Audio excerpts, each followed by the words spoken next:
Salut à tous les passionnés de foot, bienvenue sur Foot Universel TV, la chaîne qui vous plonge au cœur de l'actualité footballistique mondiale avec un focus spécial sur l'Afrique qui vibre au rythme du ballon rond.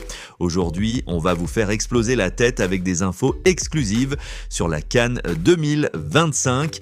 Imaginez le Maroc en ébullition, 24 nations prêtes à en découdre du 21 décembre 2025 au 18 janvier 2026. Mais avant le coup d'envoi, c'est la guerre des préparations, Espagne, Portugal, Tunisie, où vont s'entraîner les léopards, les éléphants, les fennecs et les lions de la Teranga. On a des scoops brûlants d'Afrique Foot et on vous dit tout sans filtre, sans fake news, accrochez-vous parce que ça va être intense.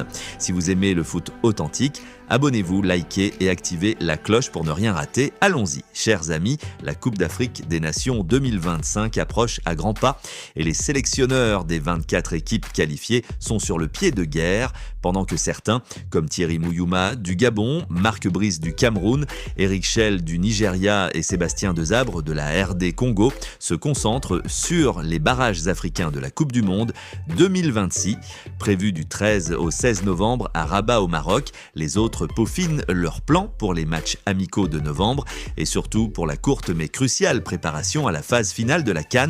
Il y a encore beaucoup d'incertitudes, mais selon nos informations exclusives, certaines sélections ont déjà une idée précise de leur camp de base. D'autres explorent plusieurs options. On va décortiquer tout ça pays par pays pour que vous soyez incollables. Commençons par les hôtes, le Maroc. Logiquement, les Lions de l'Atlas resteront à domicile. À Rabat, c'est une stratégie classique. Profiter de l'environnement familier, des infrastructures locales et du soutien du public pour affûter leurs armes.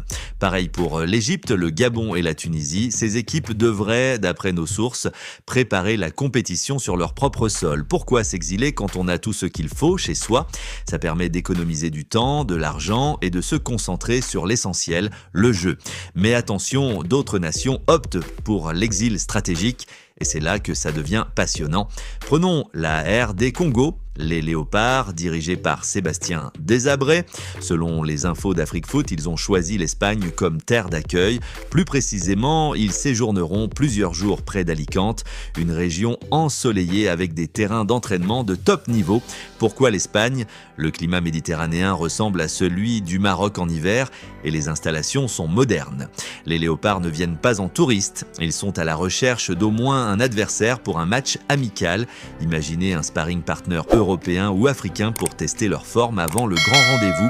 Ça sent la préparation millimétrée et devinez qui les rejoint en Espagne.